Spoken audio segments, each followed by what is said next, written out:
Cuando quieras, María, por favor. Bueno, pues buenas tardes a todas y a todos. Gonzalo ha dicho que me colegié en marzo, pero no ha dicho de cuándo, con lo cual me parece que me colegié hace una semana. No, es que creo que saben sumar y he dicho 15 años que llevas ya, ¿eh?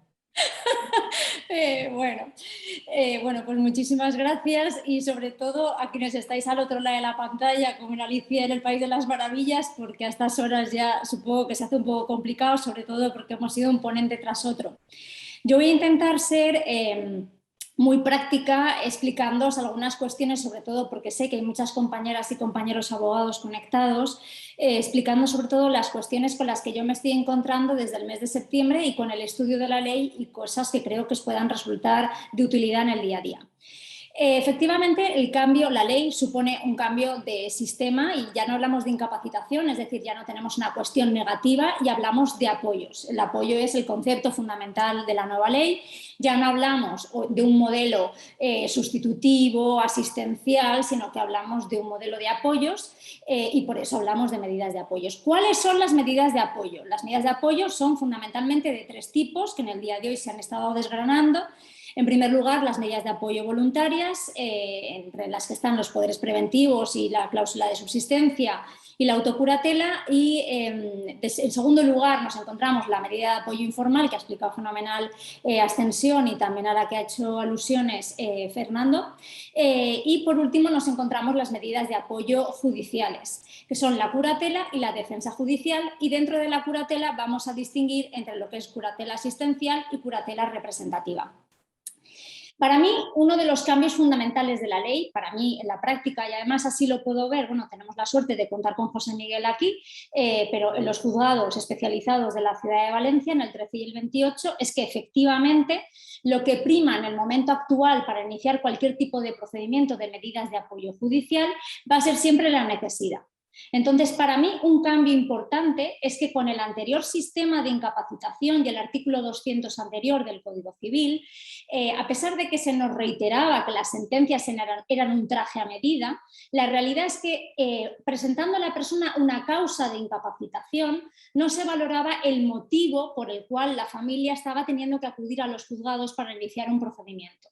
Pongo un ejemplo. En el caso de una persona de la tercera edad que a lo mejor tenía que vender un bien inmueble para poder pagar la residencia, nos veíamos abocados a tener que iniciar un procedimiento de incapacitación para que una vez incapacitada la persona pudiéramos solicitar la enajenación de un bien para poder pagar la residencia. Una vez iniciábamos el procedimiento, se me acaba de caer una lámpara por ahí, una vez iniciado el procedimiento, no se te preguntaba para qué ha venido usted al procedimiento, usted qué es lo que pide o por qué lo pide, por qué ha venido usted, sino que lo que se valoraba era la situación de incapacidad de la persona. No se te decía, bueno, usted que es la nieta de esta persona, ¿para qué ha venido? Para vender. Bueno, pues si solamente quiere vender, vamos a vender, que es lo que usted necesita. Sino que no, lo normalmente salías con una sentencia, pongamos de una persona que tenía una incapacidad muy grave o una discapacidad, en este caso ya, muy severa, salías con una sentencia de incapacitación total, sin importar cuál era la situación real y la necesidad de la persona. Para mí el cambio de sistema real es este, y es que únicamente vamos a tener que ir al juzgado cuando acreditemos, así lo dice también el artículo 42 bis, como algo obligatorio con la solicitud para iniciar el expediente de medidas de apoyo, que acreditemos cuál es la necesidad de la persona. Mi experiencia, por lo menos en los juzgados de Valencia, es que efectivamente muchos procedimientos se están tirando hacia atrás por entender que no se está acreditando, desde luego está José Miguel que lo puede decir mejor que yo, pero que se está desjudicializando. O sea, mi sentir es que efectivamente se está produciendo una desjudicialización desde los juzgados. Por otro lado, otra cuestión que para mí también es importante es de qué estamos hablando cuando hablamos de capacidad jurídica. En el día de hoy ha habido, pues, además incluso diferentes posiciones sobre si todavía podemos hablar de capacidad de obrar o no podemos hablar de capacidad de obrar y si en estos momentos hablamos solamente de capacidad jurídica. Es una cuestión que me preocupa menos porque al final capacidad de obrar o aptitud para ejercer la capacidad jurídica, pues al final un poco tanto monta tanto en la práctica. Sí que me resulta mucho más preocupante establecer de qué estamos hablando, medidas de apoyo en el ejercicio de la capacidad jurídica, de qué tipo de medidas de apoyo de las que estamos hablando. porque efectivamente, a mi modo de ver, desde luego todo lo que os voy a decir es una opinión mía de abogada en ejercicio de juzgados. Quiero decir que no creo que tenga yo ningún tipo de relevancia de nada lo que yo pueda explicar, pero esta es mi sensación llevando muchos asuntos relacionados con discapacidad, es que si lo que queremos es desjudicializar y efectivamente salir del ámbito sociosanitario y dejar que el ámbito sociosanitario se haga cargo con sus recursos de todas aquellas situaciones que tengan que afrontar, estamos hablando, cuando hablamos de capacidad jurídica, de actos que tengan naturaleza jurídica, relevancia y cierta relevancia social y trascendencia. ¿Qué es lo que ocurre? Que me estoy encontrando con muchas sentencias bueno, pues que de una manera mucho más explícita, justamente que antes, están entrando a dar medidas de apoyo o a aprobar medidas de apoyo desde el punto de vista judicial sobre cuestiones de la vida diaria de la persona o actividades instrumentales, como pueda ser vestirse, desplazarse. Y yo creo que entonces estamos perdiendo la perspectiva, es decir, que si efectivamente tenemos que salir del ámbito sociosanitario, entiendo que por lo tanto tendremos que centrar efectivamente de qué estamos hablando cuando hablamos de capacidad jurídica. Porque además la efectividad práctica de dar una medida de apoyo, yo hablo de mi ámbito profesional de especialización, por ejemplo, para que la persona se medique, es absurda. Y la realidad es que además la familia que tiene un familiar que no se quiere medicar, inicia una medida de apoyo para que se medique y tiene además unas esperanzas puestas en que eso va a suponer algún arreglo en su vida o algún beneficio, se dan cuenta que por mucho que te den una medida de apoyo judicial de curatela asistencial o incluso representativa en lo que pueda ser el seguimiento y la toma de la medicación, no sirve absolutamente para nada en la práctica. Con lo cual, para mí, lo primero que nos tenemos que plantear a la hora de iniciar un expediente o pensar en unas medidas de apoyo, sobre todo con una perspectiva judicial, es si existe necesidad y, por otro lado, si realmente estamos hablando de unas medidas de apoyo que vayan a tener algún tipo de virtualidad práctica una vez se determinen. Por otro lado, cuando habla el artículo 249 del Código Civil sobre voluntad, preferencias y deseos, que es el mantra de la ley y que por supuesto todos y todas estamos de acuerdo en que la persona con discapacidad debe de ser titular de su propia vida, de sus propias decisiones y que si tiene voluntad tiene que poder expresarla. El mundo de la discapacidad es un mundo muy heterogéneo. Y nos encontramos desde discapacidades leves, que además con una red de apoyos familiares y de recursos interesantes, a otro tipo de discapacidades que pueden ser mucho más complicadas a la hora de determinar esto de la voluntad, preferencias y deseos. En el ámbito en el que yo trabajo, hablamos más bien de capacidad cognitiva, de capacidad ejecutiva y de capacidad volitiva. Y lo bien cierto es que hay sentencias, y de hecho la propia primera sentencia del Supremo, que hay cosas que me gustan de la sentencia, otras cosas no me gustan tanto, quiero decir que es una sentencia que creo que fue probablemente difícil de dictar, yo no querría haber estado en ese lugar, pero bueno, que hay muchas cosas en la sentencia que se pueden comentar, pero sí que es cierto, es un caso de síndrome de Diógenes con un trastorno límite de la personalidad, algo para mí impensable, quiero decir que no me resulta nada sencillo, yo llevo trabajando en salud mental 16 años, no me resulta fácil llegar a un juzgado por una cuestión así, pero bueno, ha llegado el Supremo. Bueno, pues estupendo. ¿Y qué nos dice el Supremo? El Supremo nos dice que, oiga, a lo mejor la persona tiene voluntad toda, pero la voluntad de no limpiar su casa. Con lo cual, no podemos centrarnos en una cuestión quiero decir, tan básica como la voluntad, preferencias y deseos, como si se tratara de un concurso de televisión, sino más bien si la voluntad de la persona libremente prestada pues es una voluntad que efectivamente no redunda en su propia dignidad. Entonces, para mí aquí entraríamos en otro de los conceptos clave de la reforma, que es la dignidad de la persona como bandera y la dignidad de la persona siempre a la hora de tomar una decisión sobre qué medida de apoyo pueda requerir en el caso de que la propia persona no sea consciente de necesitarla, ¿no?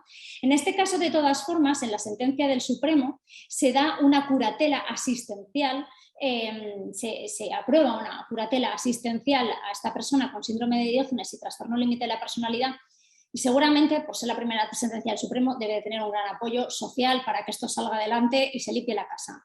Pero yo sí que es cierto que creo que es muy complicado en una curatela, que no deja de ser una figura asistencial y en la toma de decisiones se tiene que hacer de manera mancomunada, que esto se pueda llevar a cabo de forma sencilla. Y vuelvo a reiterar lo de antes, de qué hablamos cuando hablamos de capacidad jurídica.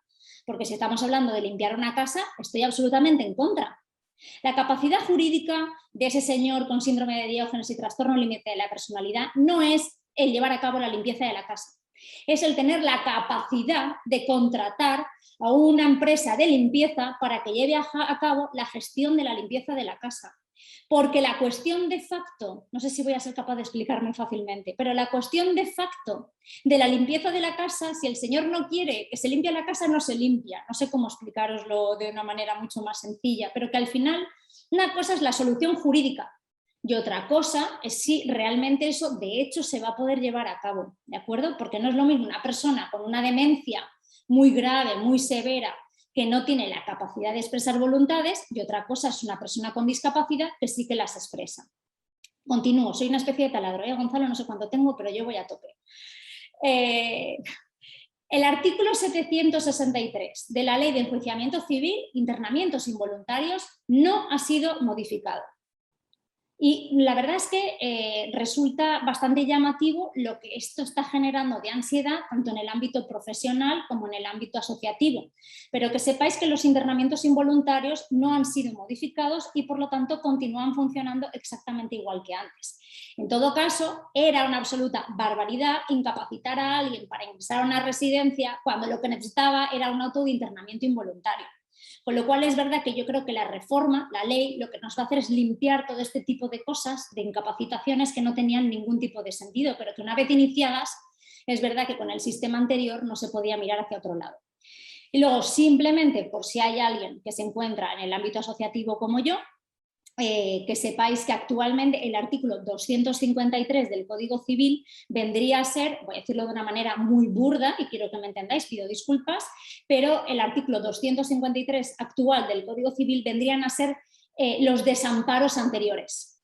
Cómo actuar de manera urgente, no estoy hablando de medidas cautelares, sino cómo actuar de manera urgente con una persona que no tiene a nadie que se haga cargo o que sea su medida de apoyo, no tiene ningún tipo de medida de apoyo y sin embargo necesita una respuesta urgente para el ejercicio de su capacidad jurídica. Eso respecto a cuestiones generales de la ley. Y luego, entrando ya en lo que son las propias medidas, voy a hacer algunas alusiones concretas a algunas de las cuestiones con las que para mí son importantes y que seguramente, bueno, pues igual son compartidas o no. Respecto a las medidas de apoyo voluntarias, nos dice el artículo 255 que deben de contemplarse en escritura pública. A mí, yo hago mucha formación y sobre todo mucha formación en el ámbito asociativo y siempre explico que en mi vida, en mi propia vida, quiero decir que lo digo como una cuestión que creo que es importante, creo que todos debemos de tener dos protocolos vitales. Un protocolo de muerte, todos vamos a fallecer, con lo cual tenemos que hacer un testamento y prever qué va a pasar cuando fallezcamos, sobre todo si hay personas que puedan depender de nosotros o nosotras. Y por otro lado, creo que es cierto que tenemos que adquirir la conciencia de que todos vamos a pasar en nuestra vida por alguna situación de discapacidad. Y por lo tanto lo llamo el protocolo de discapacidad. Luego vendrá alguna persona que tenga más marketing que yo, esto lo publicará y quedará fenomenal, pero hoy llevo muchos años hablando del protocolo de discapacidad. Y es que todas y todos tenemos que prever cómo queremos ser tratados en el caso de que tengamos una discapacidad. No todos lo tenemos de una manera congénita, lo podemos ir adquiriendo por una cuestión de enfermedad. Estoy absolutamente de acuerdo en que es necesario que algunas medidas de apoyo voluntarias, y además la ley lo dice así, con lo cual no hay tutía, se establezcan desde el punto de vista notarial. Pero sí que es cierto que no quiero perder de vista que también es posible que nos encontremos con medidas de apoyo voluntarias que no sean estrictamente notariales. Por ejemplo, ¿no entendéis como yo que una autorización bancaria para poder gestionar una cuenta corriente no puede ser también una medida de apoyo voluntaria? ¿Sería necesario cualquier otro tipo de medida. Quiero decir, una persona de la tercera edad o yo misma puedo autorizar a mi madre en mi cuenta corriente, yo tener un problema muy incapacitante y estar en el hospital y mi madre podrá gestionar la cuenta. Entiendo que esa autorización podría entenderse como una medida de apoyo voluntaria. O pongo también especial énfasis a las personas que trabajamos en el ámbito sanitario. Yo trabajo con trastorno mental grave. El artículo 11 de la Ley de Autonomía del Paciente, las instrucciones previas, establecen de qué manera una persona puede dejar por escrito cómo quiere que se le trate, quién le va a representar en aquellas cuestiones sanitarias que puedan surgir en el caso de no poder prestar consentimiento. Con lo cual lo dejo ahí como una posible reflexión, la posibilidad de que haya otras medidas de apoyo voluntarias que no sean únicamente las notariales, aunque obviamente las notariales son de pues, dan mucha más seguridad jurídica, pero hay otras medidas de apoyo también que tener en cuenta.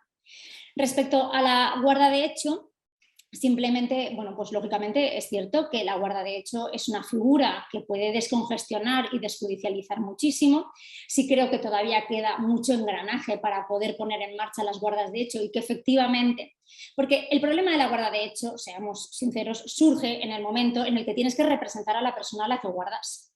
Mientras no tengas que representarla, no hay ningún otro tipo de problema.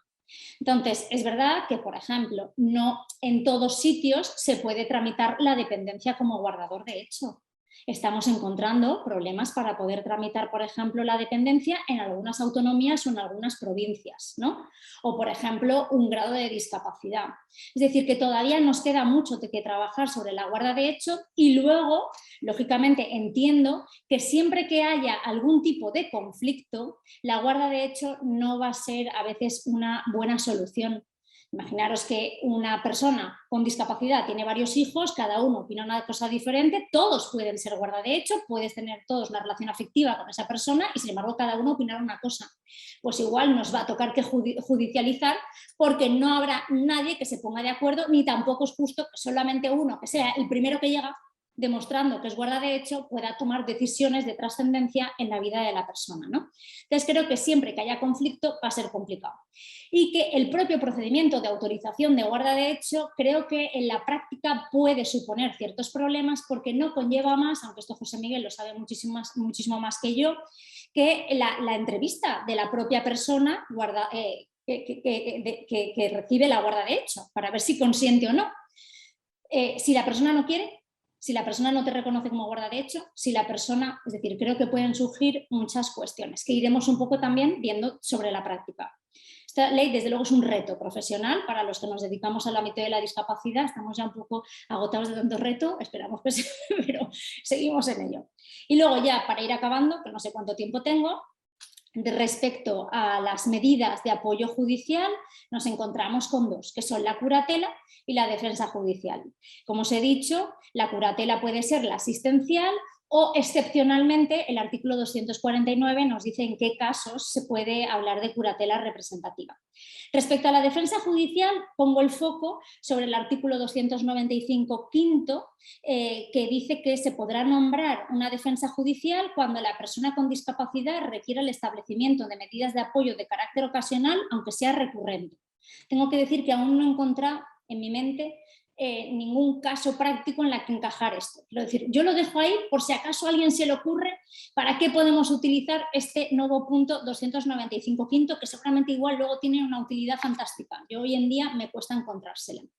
Y luego, perdón, sí, 5 minutos. no, 5 menos. Yo como un juicio, señoría, un minuto, y es mentira, ¿sabes? Tengo para 10. Que no te contestaba porque me quedo con el altavoz cerrado a veces. No te preocupes, no te preocupes. Yo ya ves que soy un taladro. Ya estoy acabando. Respecto a las medidas de apoyo judicial, decir que efectivamente, normalmente la curatela asistencial, normalmente no, es la medida judicial que existe, la representativa es subsidiaria, pero vuelvo a poner el foco en que al final, para poder dar una curatela representativa, no creo que tengamos que ir al tenor literal de la ley, que dice que es aquella persona que no pueda manifestar voluntad, preferencias y deseos, sino que hay que determinar si la persona tiene esa capacidad cognitiva y volitiva, y así ya se está diciendo por parte de la jurisprudencia. Y simplemente, como vamos fatal de tiempo, deciros: patria potestad rehabilitada prorrogada ha desaparecido, cuestión que yo celebro, que en el caso de que sea necesaria una medida de apoyo judicial, pues todos en las mismas condiciones, y la tutela para mayores, disculpadme, ha desaparecido, y la figura representativa y sustitutiva vendría a ser la curatela representativa, que con esto ya sí que acabo. Nos dicen que sobre todo la diferencia fundamental es que el curador representativo debe atender la voluntad, preferencias y deseos de la persona con discapacidad. Y yo digo, con anterioridad, no. Quiero decir, siempre un tutor o tutora debería de haber tenido en cuenta la voluntad, preferencias y deseos de la persona, y si no, ese ejercicio de tutela se estaba haciendo de manera errónea o malamente, o negligente incluso, ¿no? Con lo cual es verdad que creo que nos hace reflexionar sobre qué debe de ser la curatela representativa, pero creo que esto ya debería de haberse hecho con anterioridad. Y con esto acabo.